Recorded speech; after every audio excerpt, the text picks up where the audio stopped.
or Roanoke F4. Was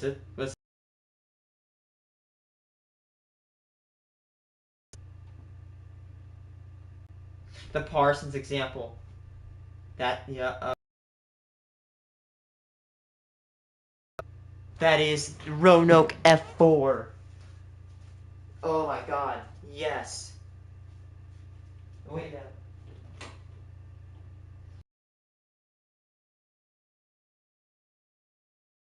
was a little bit special. You wanna know why? This tornado struck only less than half an hour from me. It struck within at least like 20 minutes, probably with me, within my location. I can go to this town right now if I really wanted to. Roanoke, Illinois. Actually, fun fact about Roanoke, that's where I got my driver's license, in Roanoke, Illinois. Oh yeah, right, this entire tornado, it wiped every day. It wiped a place called Parsons off the map, and I drove by that building 5 times a week. And it's like way bigger, way brand new. If you don't know why, if you go, you'll probably go down there and it looks brand new. It's because it was flattened, destroyed, completely removed from the face of Earth, mercilessly. By the way, before we go into this, man, I'm having trouble coming up with things to do. I'm probably gonna try to work on this today. I think, man, like it just feels like plots are starting to kind of drop, which is great. Space is starting to be consumed up very, very slowly. I don't even know if I should say slowly because it's going really fast. Anyway, I'm gonna get some snacks first because I used to like to do snacks. Roanoke F4, A Lesson in Mitigation by Carly Anna WX. That is a big ass tornado. Look at this side.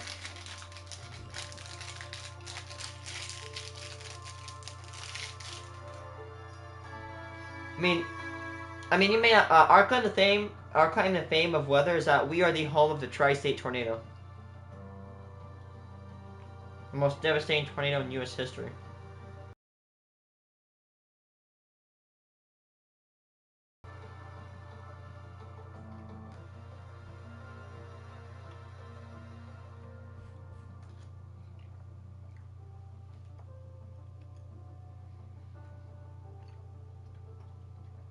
As far since U.S. Or Illinois 116 and 117.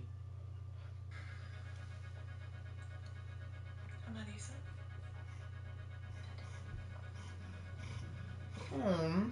Okay, that's okay. Hi.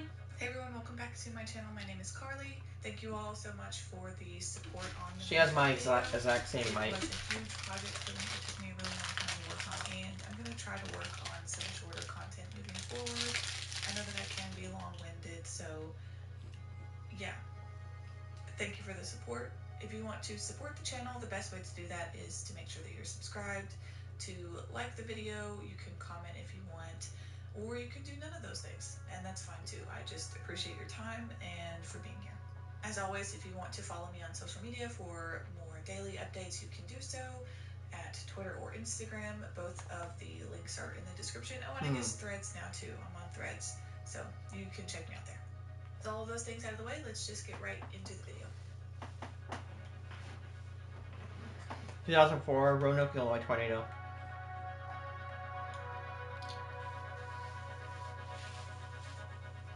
Yeah, as a state, we are like prone to tornadoes. Giant F4 twister tore through the community of Roanoke, Illinois. An event that sets itself apart as one of the most unique I've talked about on this I got my license there, dude. Not for a reason you might expect. If anybody's gonna wonder, if anybody has a question about Roanoke, it's doing pretty okay now. My cousin has a girlfriend from there. Roanoke, Illinois. It's a small little baby town. It's kind of odd. It's on like 116, I think. You can find it. It connects to the same road as Morton. It has recovered though, so it's on. It has a car dealership, Casey's, a gas station, and it also has a DMV, which again I got my license there. Tornadoes can have to life and property, particularly when caught off guard or not sheltered. But the story of Roanoke defies expectation. What could have been a catastrophe beyond imagination instead became a story nothing short of incredible. This is the extraordinary story of the Roanoke, Illinois tornado. Roanoke, Illinois is a small community Little baby just town. outside of the Peoria metropolitan area, nestled in central Illinois. The village of Roanoke, like many It's other a very population small centers town. in You can central miss it. Illinois, would begin through the popularity of coal mining in the 19th century. By the 21st Yeah. century, Oh yeah, they have a in coal mine there. It's 2004, defunct the now. community maintained a population just over 1,900 residents, a majority of which worked in agriculture, producing corn and soybeans. Yep, that's Roanoke correct. has always been a small, tight-knit community where not much happens. Yeah, not much happens over in Roanoke. Tuesday, It's very July tiny. 13th. Everybody knows everybody type town. July 2004. Hey, The look. 2004 tornado season was particularly intense, with multiple violent twisters across different states, including the likes of the Kalama, Nebraska twister, which is still the second widest tornado in recorded history. Tornadoes in July are not uncommon.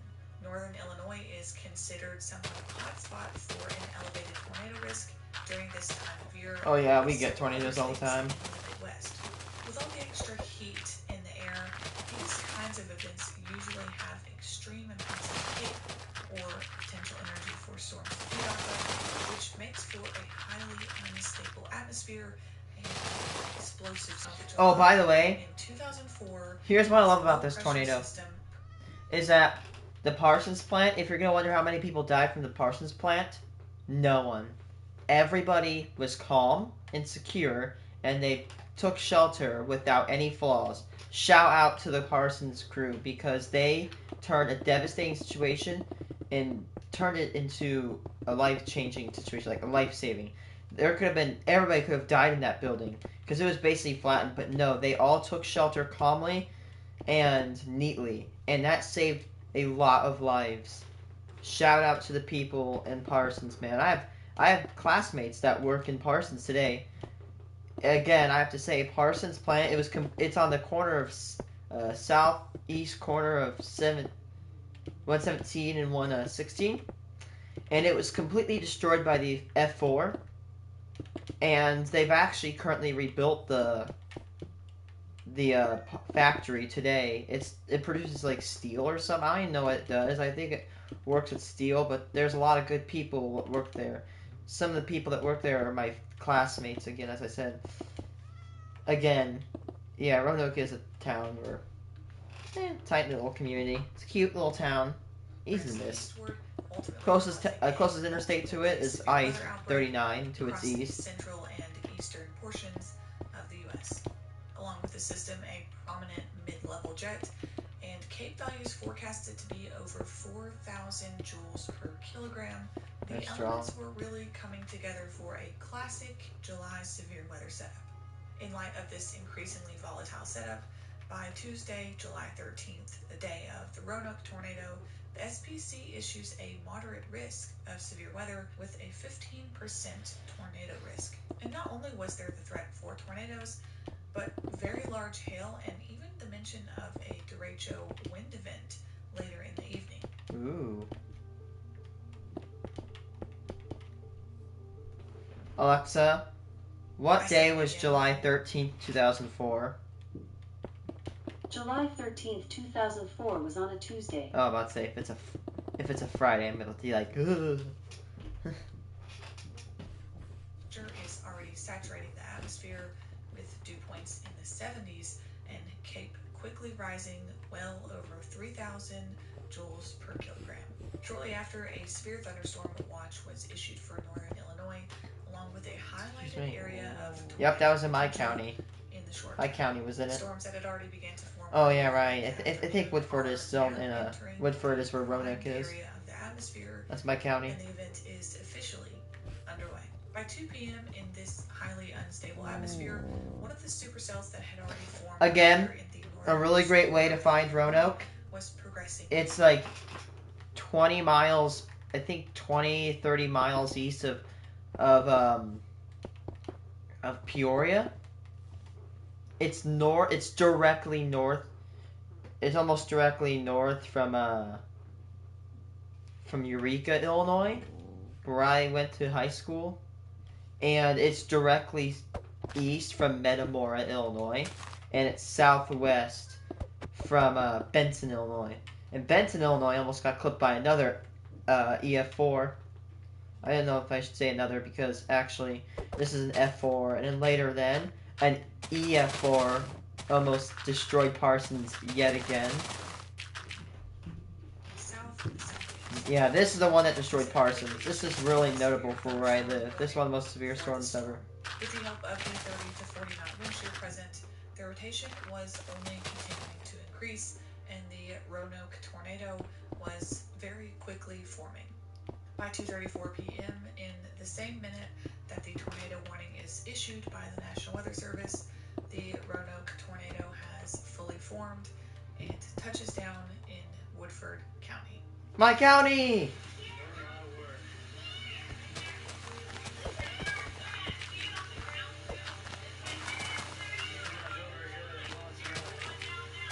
That's scary. My God, it's a stovepipe. By 2:36 p.m., just 2 minutes after the tornado warning is issued, Steve Smedley has already captured an image of the tornado in its first stages of life. That looks like your stereotypical. Like it's not like this. It's like this.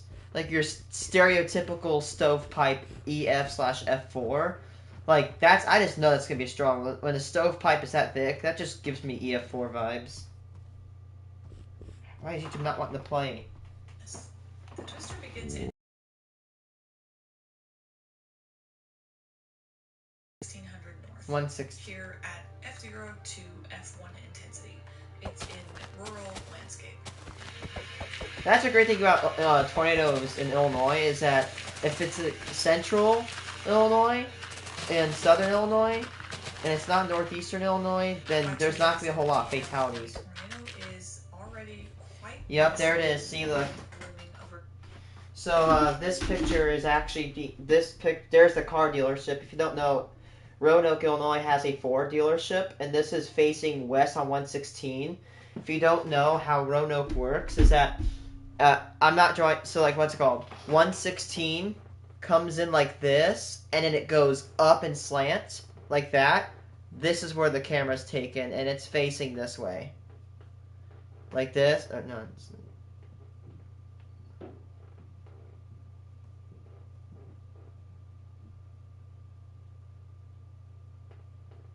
Yeah, like this, and the camera is facing this way, or this way, let's say. Sorry if I'm confusing. That's right down Main Street. Structures south and west of Roanoke. At this point, several storm spotters have been recording the storm. Okay, I wonder if you can see that microwave tower. In the videos like this, you can probably see this giant tower. That's a microwave tower. As it takes a brief turn eastward. My God, it just almost clipped that tower. For half a mile before turning south again. It's behaving quite erratically, and despite the fact that the storm hasn't it's going hit south any major structures east. as it's moved through the rural landscape of Woodford County, that was about to change in a big way. I think there's a few buildings along 116 that are still damaged, but I remember I went by this one building and it was just always in garbage condition. Like this building would always be awful. Like it was completely dumpstered. Like it looked like a tornado hit. I feel like I'm like there has to be a lot of evidence to point that's a so I was thought to myself there has to be big what I'm trying to say is I thought a tornado hit there. It probably did. They just probably didn't want to fix it. Where the Parsons Company manufacturing plant resided. The Parsons plant, originally built in 1971, makes a variety of large parts Steel. for companies like Caterpillar. And on July 13th, Oh, they have a big 2004, factory too. the company had 140 plus employees. It's a inside big the building. place. The increasingly violent tornado is about to bear down on the plant within mere minutes.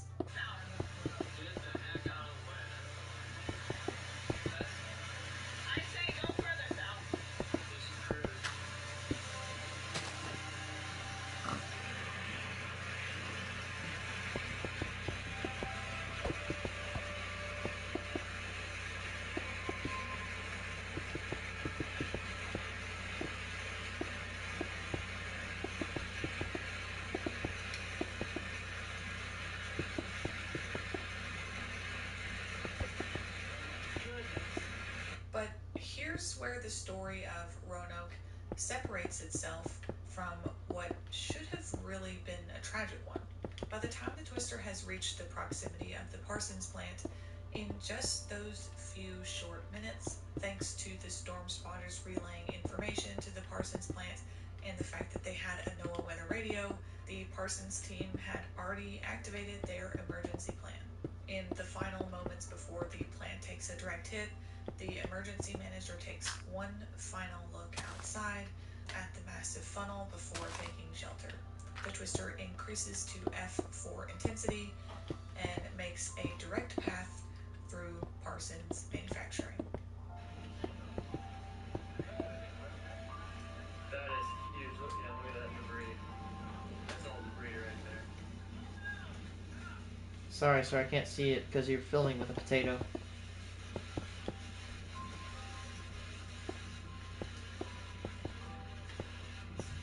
Debris is flying everywhere, and it's destroyed. Tiny pieces. Let me see if I can see that. Debris is flying everywhere. Let me see if I can find that microwave tower. For intensity and massive funnel before taking shelter. The Twister increases to F4 intensity and makes a direct path through Parsons Manufacturing. That is huge. Look, yeah, look at that debris. That's all debris right there.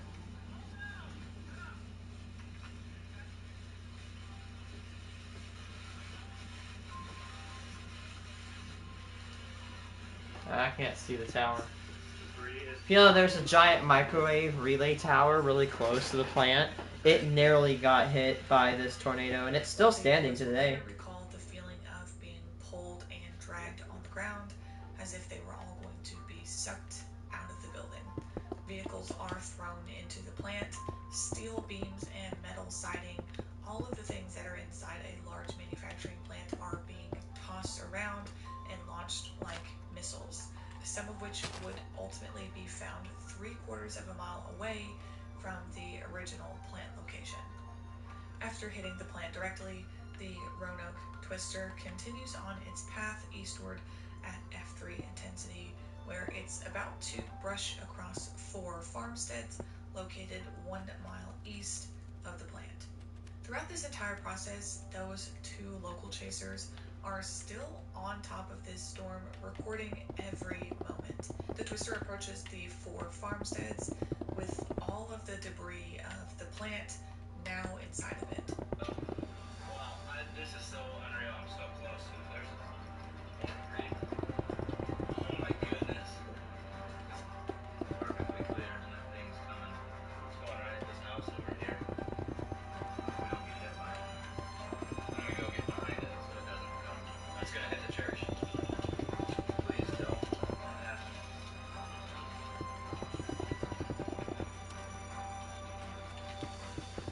Making a Thankfully, supermarket. because Roanoke was a very tight-knit community, those who lived in the farmsteads were called in advance and warned of the storm as it moved towards them. The Wilbur family, Dan and Amy, were one of the families in that path. Without much time to think, Oh my they God. decide that the Yeah, I'm looking at that path. There's this guy just east of the Parsons plant, and he owns this big house, and he has a little wind turbine on his property. And his house, I went to go get a closer inspection, and it is brand new looking. Like, this thing wasn't built before this date, and, well, I think I know what happened. Got clipped by a tornado.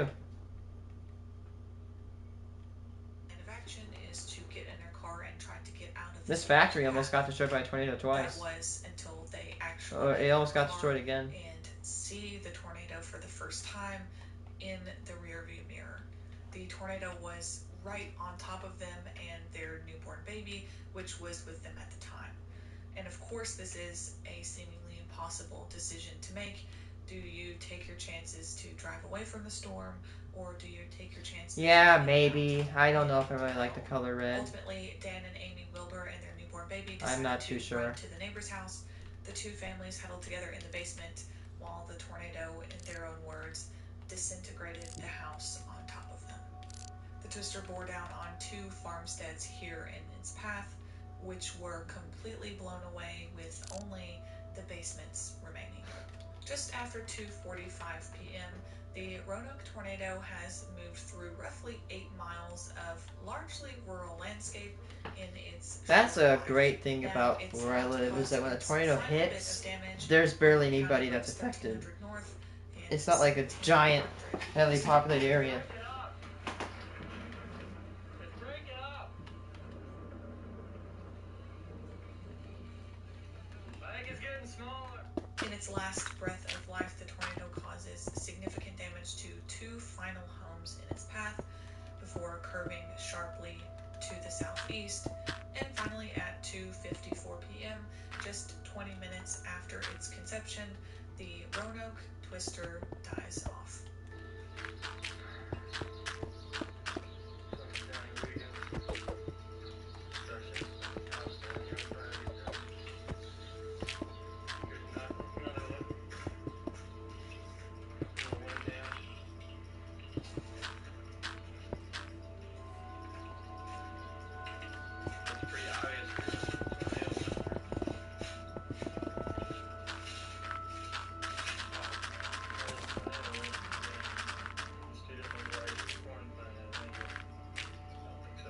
In total, the Roanoke tornado had a path length of 9.6 miles and averaged around 440 yards in width, up to a quarter mile in width at its peak.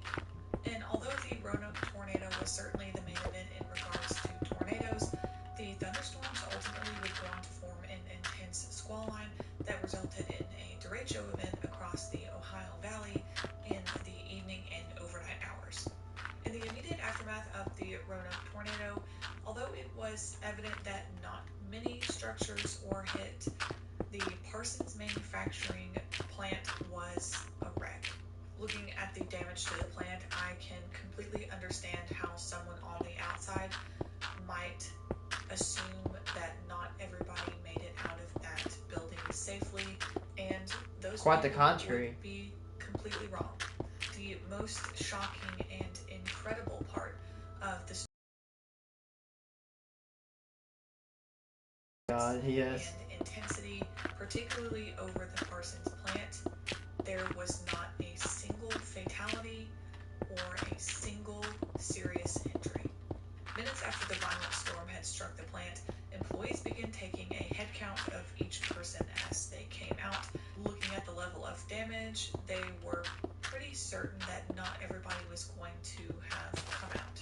But to everyone's surprise, by the end of the head count, not only were all 140 plus employees accounted for, they were all fine. Every single one of them came out without injury. And while this might seem like a stroke of luck or some kind of miracle, it wasn't. This was, by all means, the direct result of preparation and It is. implementation of And that's why I have to safety say, this is why protocols by orders Parsons from the manufacturing. NWS should be So followed. let's talk a little bit about what happened at Parsons and how it was and is attainable. To understand what happened at Parsons Manufacturing, we have to take a look at its history from the founder, Bob Parsons. Owner Bob Parsons had previously experienced a damaging tornado firsthand. His experience with this storm showed him just how devastating tornadoes can be, so when he founded the Parsons manufacturing facility, he was adamant that it be prepared for a tornado.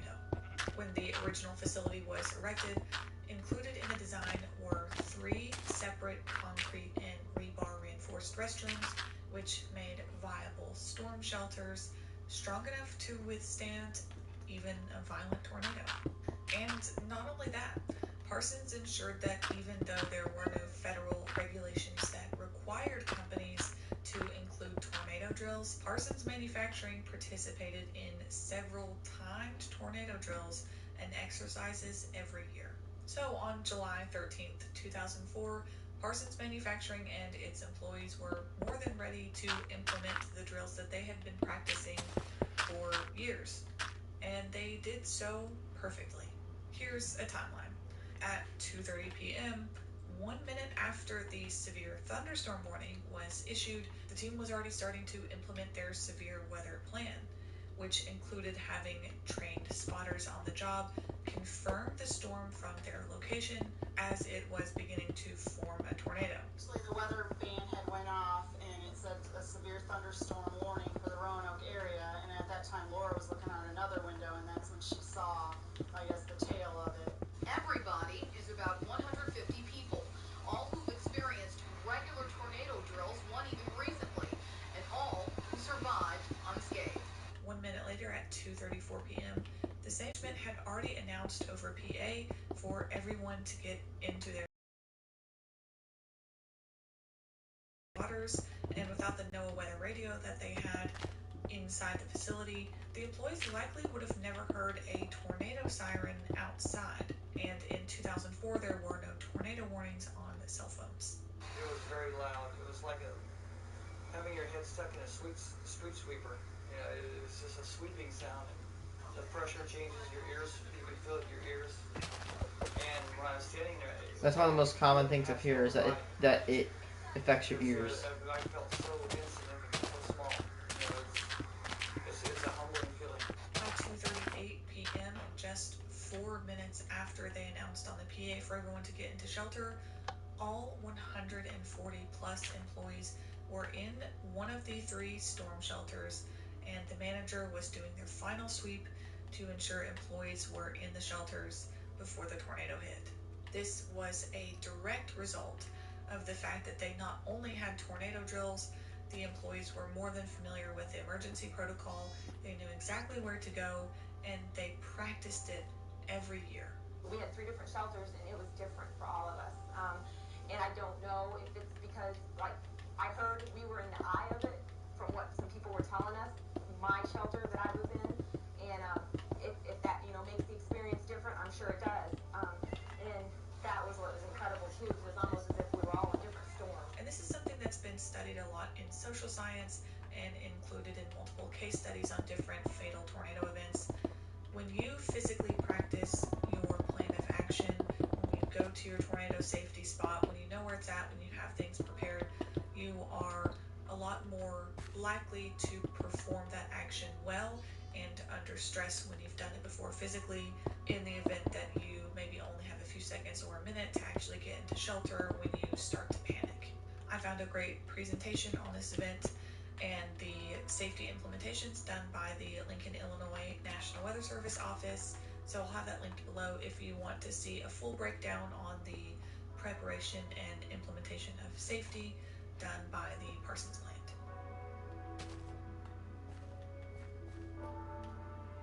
Aftermath.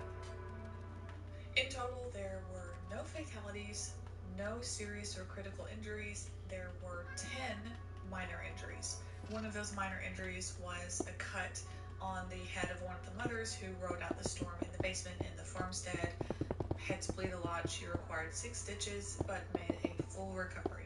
Outside of those 10 minor injuries, nothing else, which is almost unheard of for a violent tornado to not only cause no fatalities, but no major injuries. It's just not something you hear of very often. And I do want to express, though, that while the story of Roanoke is incredible, I do want to stress that there are times where even when you take every precaution that you can. You are doing everything right. There are times that freak accidents happen. There are times in which the tornado is just so violent, there's really not much you can do, even if you're underground. There unfortunately are times that even if you do everything right, bad things still happen.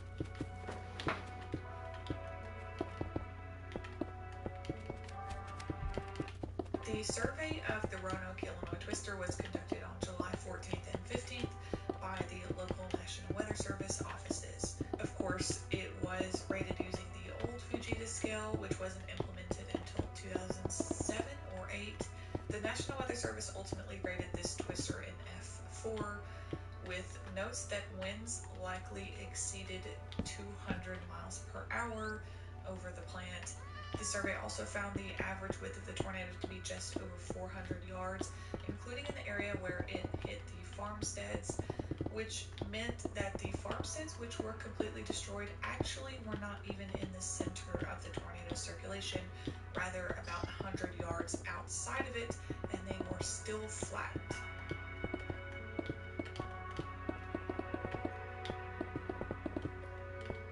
Now he's walked through the ruin from that day. The day he says he wasn't scared, but he, along with so many others, thought their lives were over. In the recovery process, it looked a lot different from the average one we talked about because the devastation was really confined to a small area and there weren't that many structures overall that were hit. There also weren't any fatalities, so that takes away a lot of the conversations that we normally have. After the tornado, the town was out of power for roughly 3 days. Of the individuals who lost their homes, there were 6 farmsteads in total. Like we mentioned, this was largely in the agricultural area where people owned farmsteads and barns and multiple acres. Of those who lost their homes, they would ultimately rebuild either in the exact same area or very close to where their original home was once built on the same plot of land. The chasers who caught the video of the Roanoke tornado on camera eventually produced and sold that footage in Peoria in order to raise funds for the Parsons plant employees and for the citizens of Roanoke who largely lost their cars, most of which were either underinsured on their cars or completely uninsured, leaving them without a reliable mode of transportation for their daily lives. Today is his first walk through the ruins after that day. A day he says he wasn't scared, but he was sure he was going to meet his maker. It's one of those eerie feelings when you walk through there. Immediately after the Parsons manufacturing plant was destroyed, they were given an award from the Illinois Emergency Management Agency for their successful emergency planning and implementation. Very shortly after, the Parsons plant would begin to be rebuilt on the same plot of land and opened again not even a year after the tornado in April of 2005. And the best part of this story is that the Parsons plant, the new one, reopened with 7 tornado shelters, which is 4 more than they originally had. I didn't know that. would really hug those people if I could. That is amazing. They really continue to go above and beyond for the employees, and that's really evident. We're fortunate enough that we could see the storm coming. If it was at night, Or rain wrapped. it could have been a different story. And most of them are happy to help with cleanup. I still bring a paycheck home. Got a wife and 2 kids at home, so I gotta do something. I can't, unemployment line ain't gonna pay the bills for them. We all are assigned jobs, and that'll change day by day. What needs to be done? Owner Bob Parsons says workers will be receiving a paycheck and full benefits for 8 to 12 months. When the site and surrounding fields are cleared of debris, qualified workers will then help with construction of the new plant. Incredibly, the Parsons plant itself actually had another close encounter with a tornado Oh, it did. in November of 2013 when a twister moved through Washington, Illinois, just sparing the town of Roanoke. Fortunately, they didn't have to go through that process again, but I have a feeling that even if it did, the Parsons plant would have been more than ready.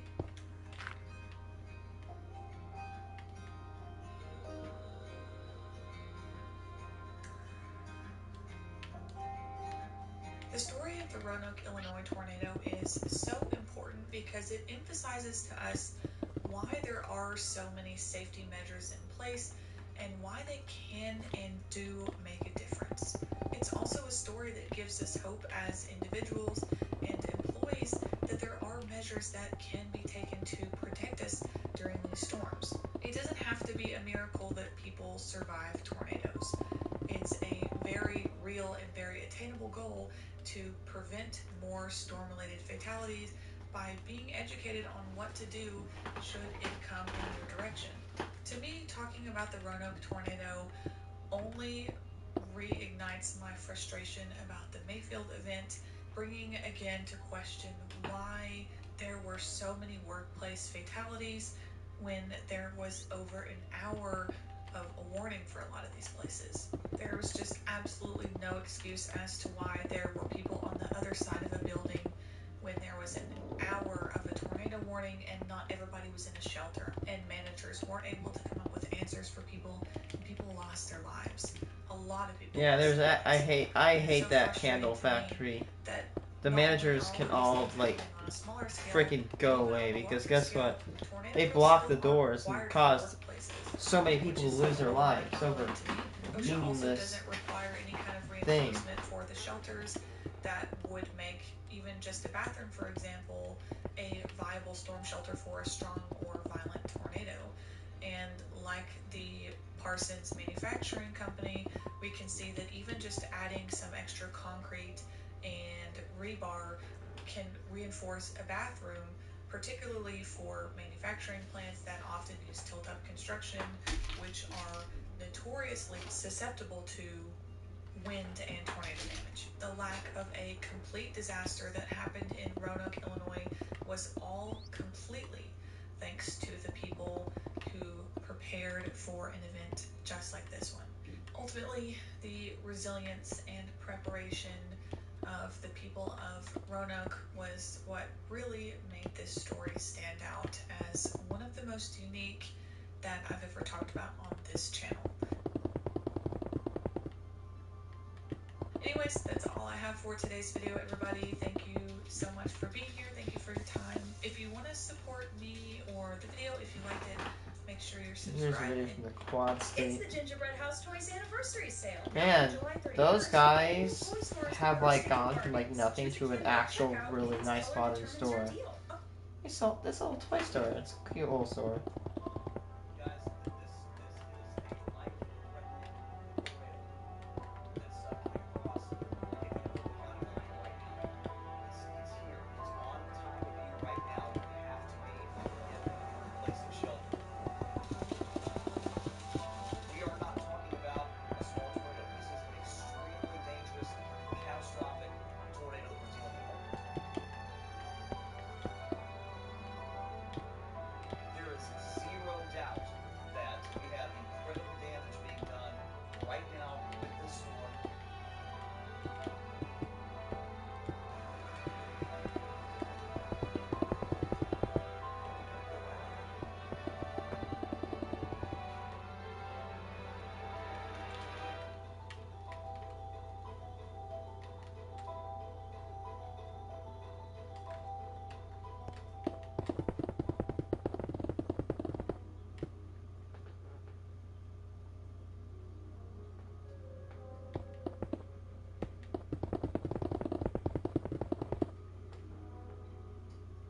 Hello everyone, welcome back to my channel. My name is Carly. One very quick announcement. I think most of you know if you follow my Twitter or my Instagram, I am officially back working with Ryan Hall and the team. I took a trip up to Kentucky. Ryan Hall, yeah! And got to visit the team and just get to know everybody. And it was a really fun time. So not only am I going to be coming back as the news relay, which was always so much fun, I really enjoyed it. I'm also going to be part of the Y'all Squad nonprofit organization as the public outreach coordinator. So this is something I personally, as you guys know, really passionate about. Thank you all so much for just being here and being so kind and gracious. I really adore this little community that we have. And yeah, thank you. And Blaze says thank you too. I heard the cat. Much else to preface with, let's just get right into today's video. On December 10th, 2020,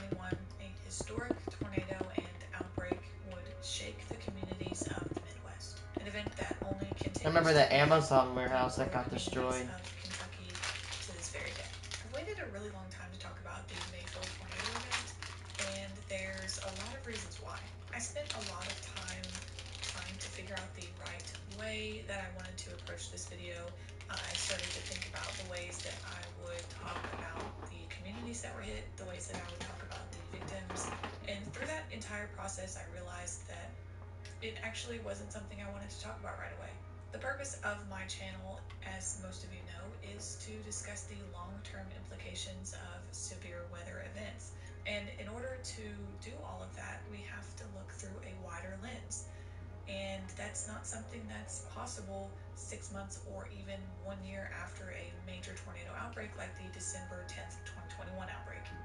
So with those elements in mind, I now, a year and a half after the Mayfield tornado and outbreak, am finally starting to come around to the idea of really talking about the event itself and the long-term implications, many of which are still very much ongoing, as we're going to see. So today we're going to examine the December 10th, 2021 Mayfield tornado, the meteorological setup, the tornado itself and its direct impacts, the long-term cleanup process, lawsuits, and the heavy mental toll that it had on countless victims.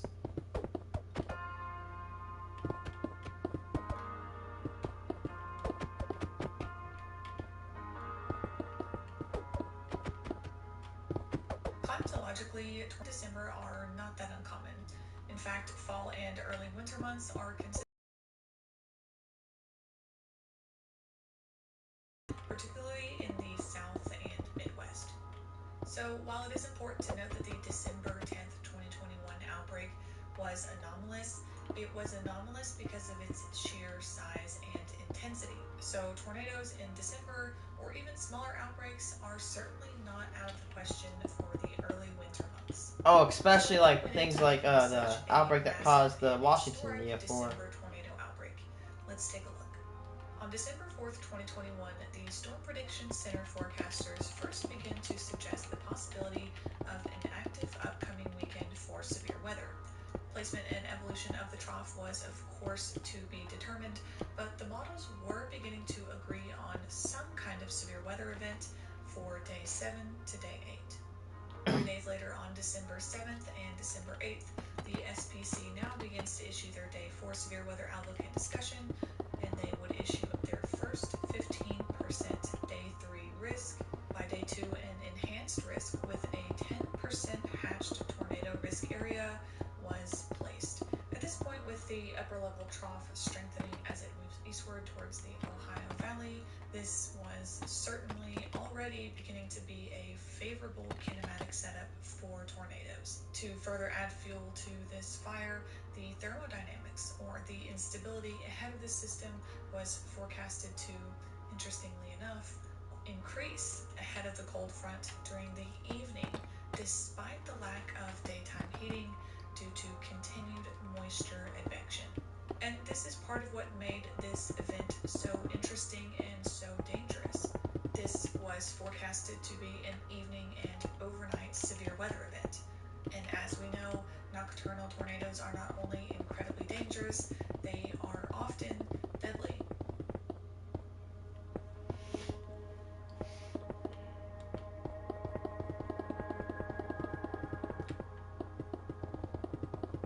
If you pay close attention to the wording that the Storm Prediction Center uses, you'll notice that they almost always take a conservative approach. Strong wording is reserved only for the most serious threats with the highest level of confidence. So when they began the December 10th, 2021 meso discussion with a few strong tornadoes expected, it was really setting the tone for the day. Along with the strong wording, because they don't want to say there's gonna be tornadoes and there's not gonna be tornadoes. And there's not be tornadoes. That's just bad. Which is not issued often, and it is not issued lightly. This was shaping up to be an incredibly dangerous day, with tornadoes being the main concern. One of the reasons that the threat and confidence level was so incredibly high for this event, and what made it stand out in many ways, was the fact that there were not many failure modes.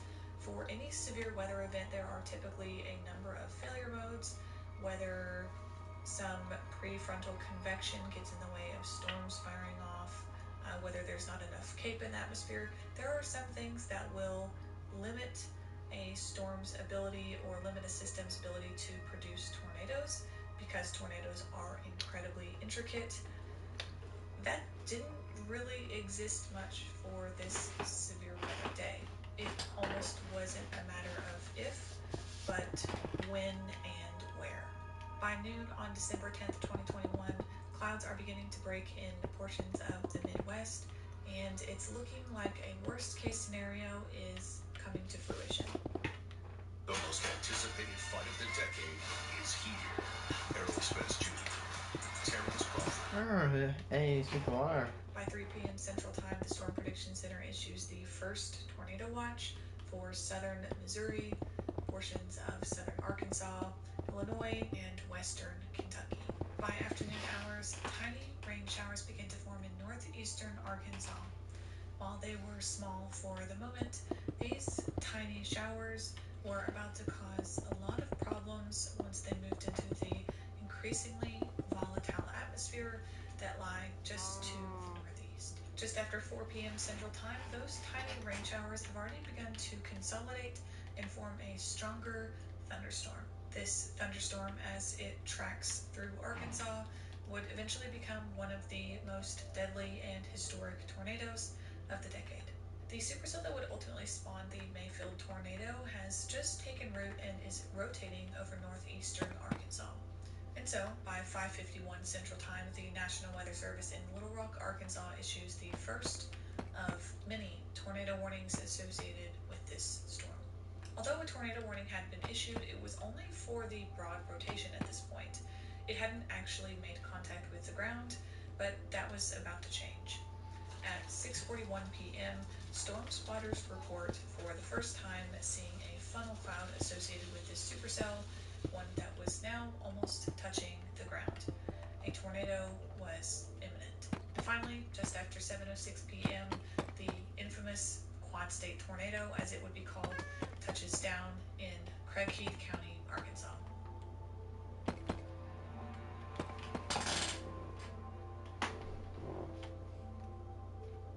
All the damage I'm going to be talking about today can be directly followed on a National Weather Service site that I'm going to have linked below.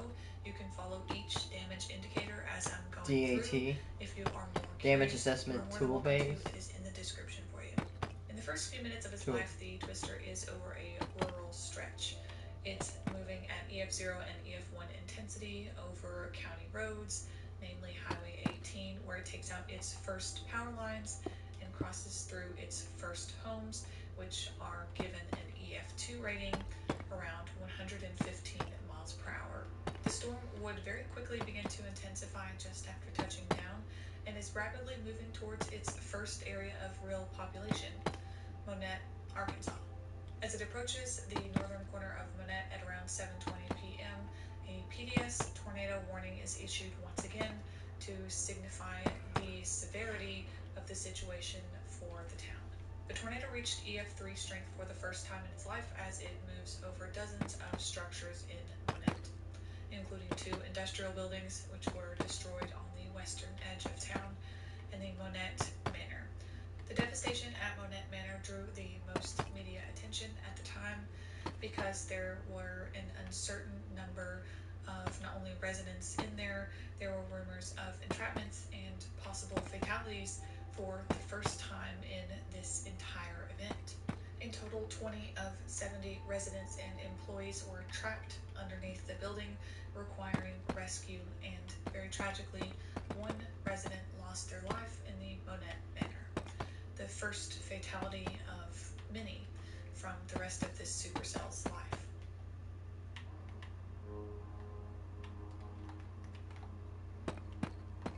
Just northeast of Monette lied the small town of Leachville, Arkansas.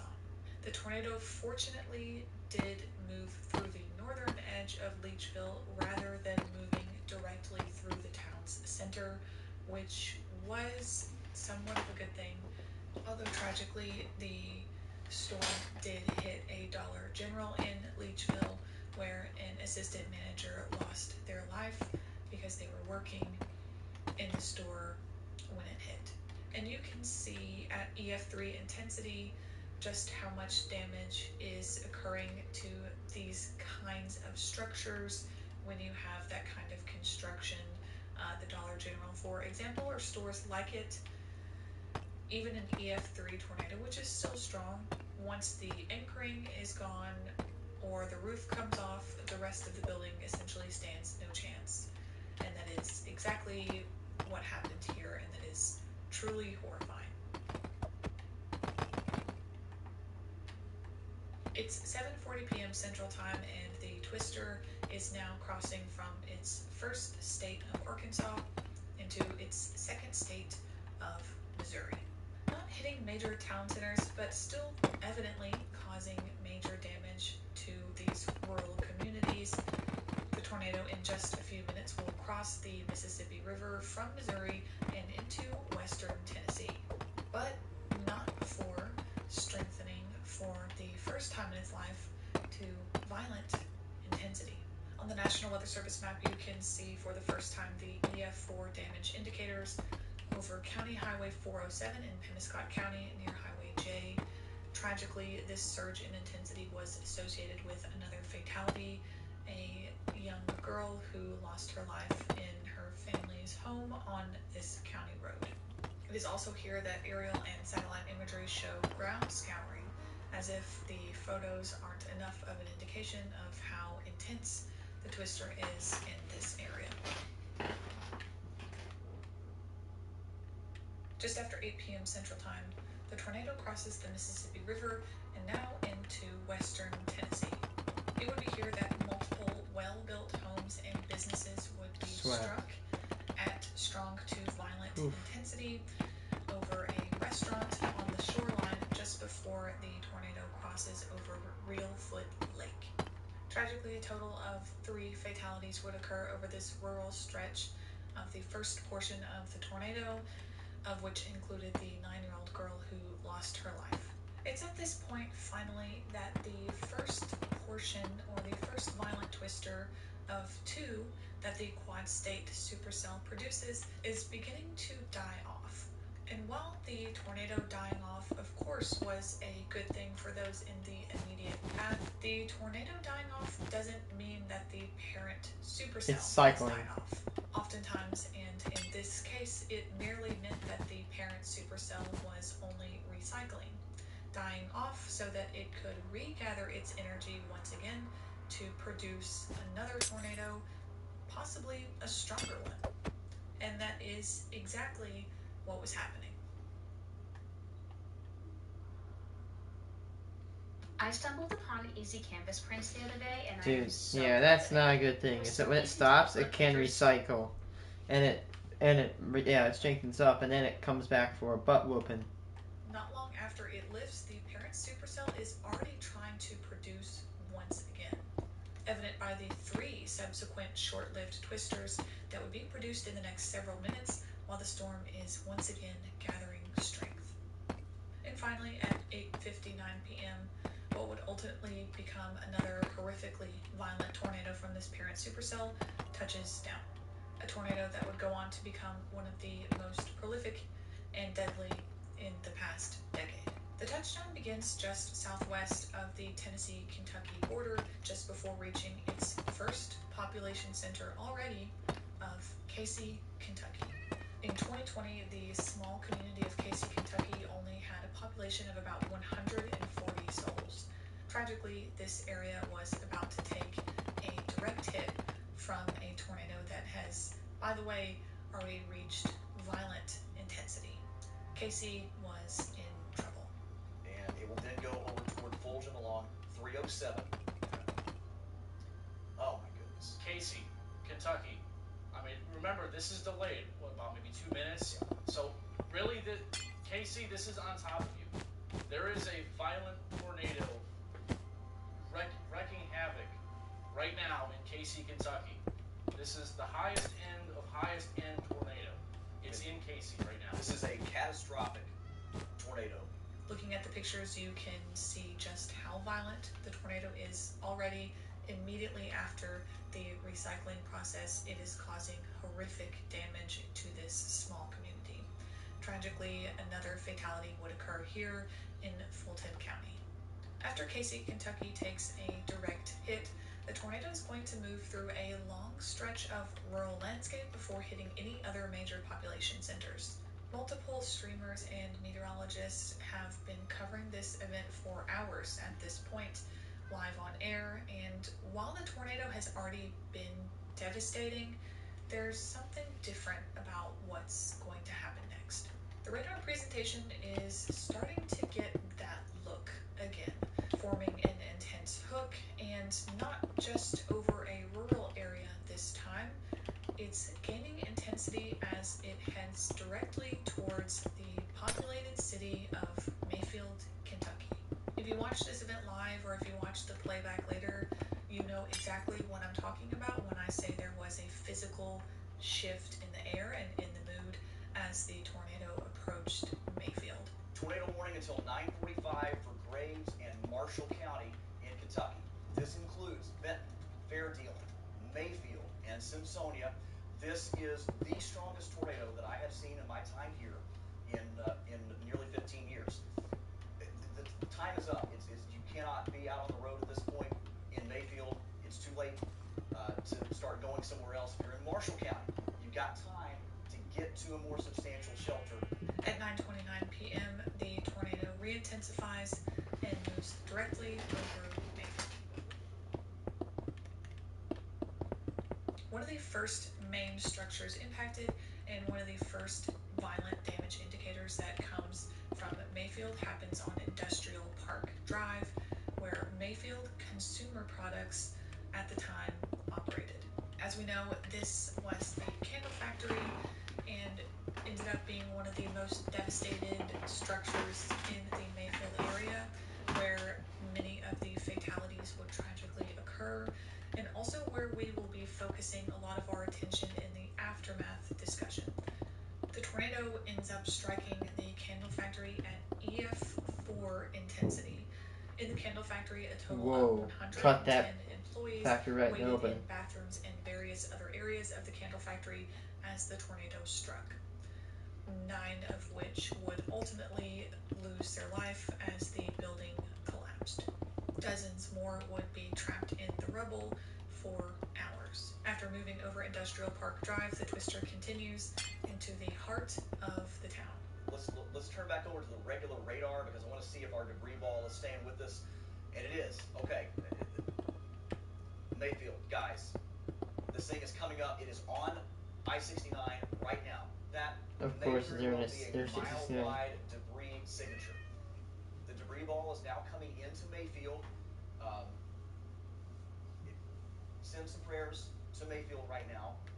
This is going to be a bad deal for us, okay? The downtown areas were another portion that received strong to violent damage indicators at West Walnut Street, South 8th Street, both of which are in the downtown center.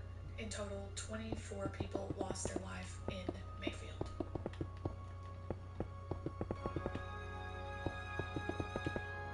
Yeah, that place got messed up bad.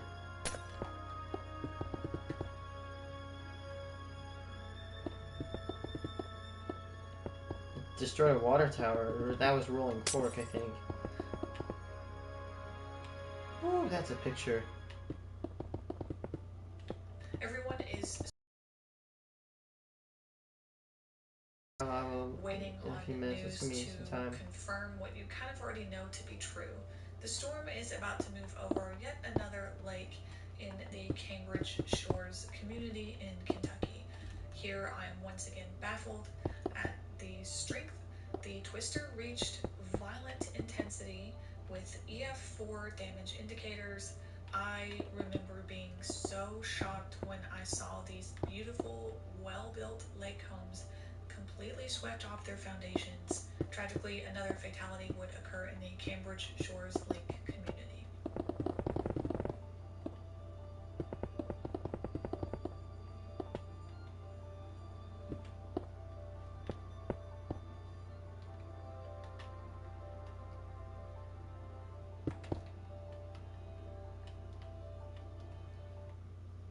is a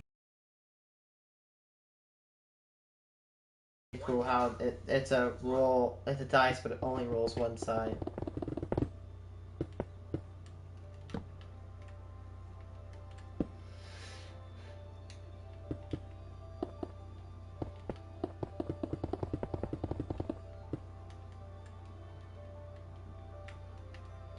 Surprised how the storm or either of these tornadoes not earn EF5 rating.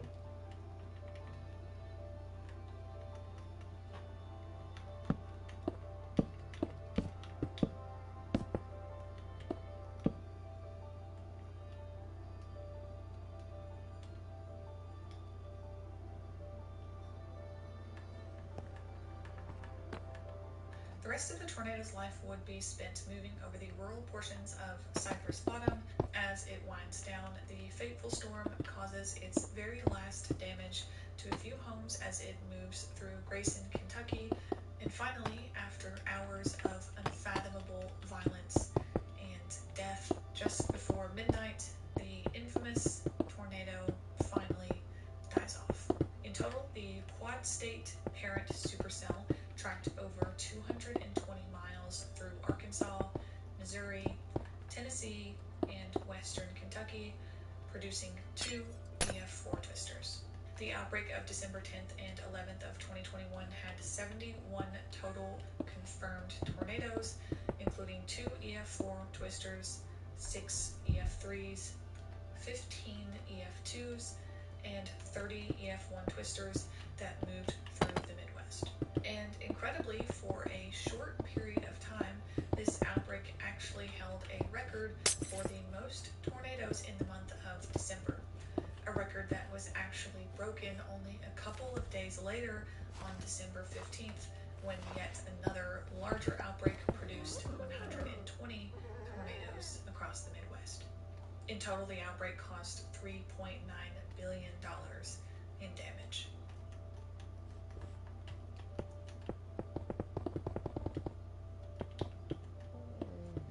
In the week after the outbreak, 89 tornado-related fatalities would be confirmed, with an additional 6 from indirect causes. 9 of the total fatalities came from the first EF4 portion of the storm, with 16 injuries, and 58 fatalities would be confirmed from the second EF4 from the parent supercell.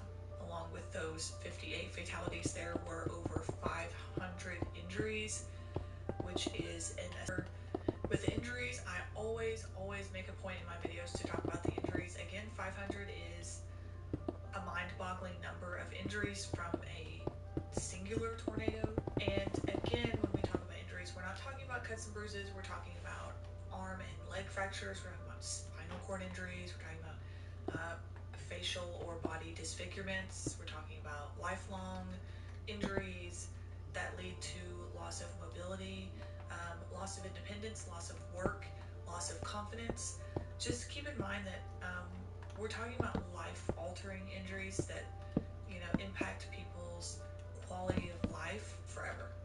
And by all means, we've talked about the fact that this particular tornado is interesting because it was so well forecasted a week in advance. So that brings to question, why was this event so deadly if it was so well forecasted? Because no one that's listens. one of the biggest and probably most frustrating parts of this event specifically, and I think that's something that's just going to have to be explored a lot more in the future. So for the next few days, of course, it's mainly... No, I feel like no one takes, because what happens to the NWS, they issue a warning, and then they issue like a probable warning, and people think that the probable warning means it's gonna happen, even though what it really means is that it could happen, but it may not happen. And they label NWS as liars, and then they just, never trust them again, which is a dangerous ideology. Was very quick to respond and implement any funding possible at the state and local level to victims of the storms. Like many tornado events, unfortunately, looting was an issue at some point, which was quickly dealt with by troops that were sent out to sort of guard the areas, because unfortunately that is just a reality that we have to live with after tornado events, that people will steal things, and that is awful to think about, but it does happen.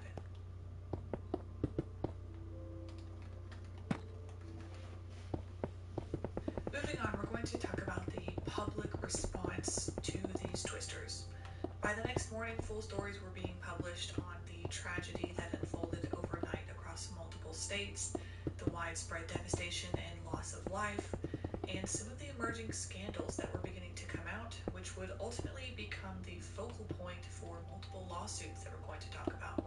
By the early morning hours, when sort of all this media attention is beginning to go to Mayfield, there are still numerous people who are trapped within the rubble, who they are attempting to rescue at this point. So it was a very scary emerging story. There was, of course, a lot of pressure to find as many workers as possible alive. And there was also the big story of Edwardsville, Illinois, which was struck by an EF3, which destroyed an Amazon facility, There it is. causing multiple fatalities. There were some really shocking and tragic revelations that were coming out about management at these facilities, and that's going to be, once again, the focal point for some of the lawsuits that we're going to talk about a little bit later. Now, when you have a natural disaster like this, of course, the media is going around conducting interviews. They're in all kinds of different devastated places, talking to homeowners and people who were just who survived, who are thankful to be alive. And it's during this process that the Mayfield Consumer Products makes a really interesting choice and comes out to the public press and decides to make a statement about what they believed did and didn't happen during the tragic night. They are. So we don't have an exact number yet, but we know that that number is improving with the amount of people that we found overnight, and our hearts are just broken for the ones that have not been found yet. And of course, you guys have set up this emergency relief fund. How much have you raised? What will it go toward, and how can people contribute? Well, I got to tell you, we've had so much unbelievable support from not only locally, and this is And that's important because this interview was conducted so soon after the event that there's no way that they could have conducted an internal investigation in that period of time to know whether or not there was any wrongdoing, and rather just coming out immediately to try to protect the image of the company. Screw that guy. Really He's comes off in a not very good way. Now, these statements are going to come back up later in what a lawsuits. piece of trash, dude. Valuing your company over your workers. You should pay This for it. plant's our only home. But we're not treating it that way. Greenwashing speeches and pledges. Like, dude, don't have any respect for the people that make you money. What a So shame. now that we've covered the tornado itself and the immediate aftermath, we're going to switch over to talking about the longer and lasting implications from this event. First, we're going to take a look at the lawsuits from this event, which are really interesting and a huge part of this story. Then we're going to switch over to looking at the ratings and surveys from this storm, which in and of themselves were quite the hot topic in the community. We're going to talk about the rebuilding process, and then we're going to talk about the lasting mental implications from this event and kind of where everything is now 2 years later. And I will have timestamps below so that if you are interested in skipping to a particular part of these conversations, you are welcome to do so, and they will be labeled for you down below. A huge disclaimer. Everything I'm going to be talking about with every single one of these lawsuits is an allegation. Anything else I'm going to mention is just going to be my small little opinion, not to be taken seriously. So I'm going to do my very best to keep my personal opinions out of the topic. However, I might slip up at some points, so I will do my best.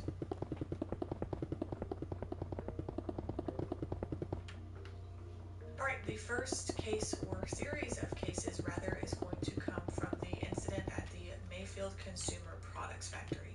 Here are the facts. 9 people lost their life in the Mayfield Consumer Products plant on the night of December 10th. Dozens of others were trapped and injured from the event as well. In the coming days after the tragedy, a couple things happened. The first of which was that Governor Andy Beshear said that they would look into the workplace fatalities, launch somewhat of an investigation, and that is a routine thing to do. So in light of the tragedy and the untimely deaths of 9 people, multiple lawsuits so let's break those down. In early 2022, 8 of the survivors of the candle factory filed a class action lawsuit that alleged defamation of character and false imprisonment. Allegation 1. Workers were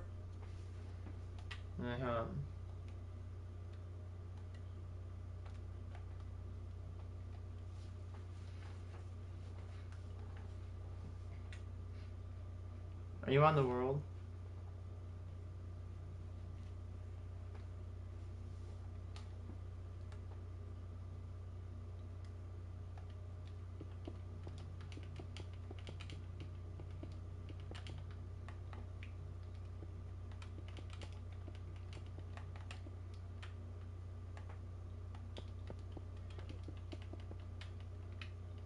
Are you on the world?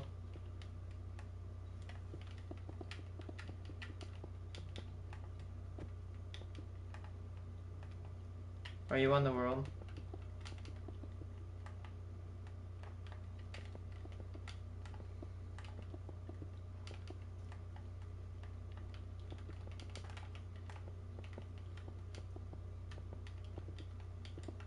Okay. That's actually a very smart design. Instead of making a supermarket and putting the parking lot somewhere and wasting space, just put parking lot and then put the supermarket on top. I'm superior engineering. Kind of. LA needs... Hey, LA, can you, like, take all your freaking parking lots and can you put solar panels over them? It's a waste of space. No. I'm gonna go and take a break, guys. I don't know if I'll be back on tonight.